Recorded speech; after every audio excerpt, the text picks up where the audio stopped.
Do you know what today is? It's Farmerize Friday. And today, in less than 2 minutes, I'm going to teach you how to properly sharpen a pair of pruning shears. What to avoid, what to do, with a bonus tip on how to make them work very well for the whole season. You only need one tool to do this job, a rotary tool. I use a Dremel. What matters is that you have a sanding drum attachment for it. I buy these online, but they're very inexpensive. On your pruning shears, there's only really one part of the jaws you need to worry about sharpening. That's this thicker, more stout section. I'll show you how to run the rotary tool along this edge to gently sharpen it. Most of the time, you don't want to worry about sharpening the thinner, sharper portion. The exception is if you have some large chips or gouges, you'll need to ease those out. I hold the shears so my fingers are clear of the area that I'll be dremeling. And I'm going to run the sanding drum right along this surface.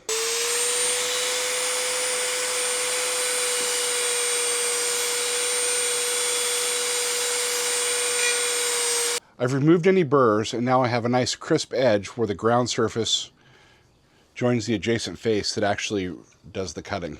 If this blade was nicked, I would gently touch it up using the grinder.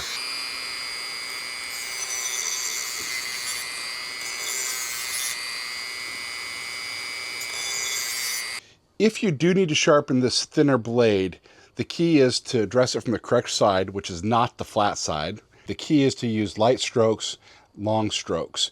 As the final tip, I like to use a little penetrating oil and spray it into the mechanism. I'll work it back and forth.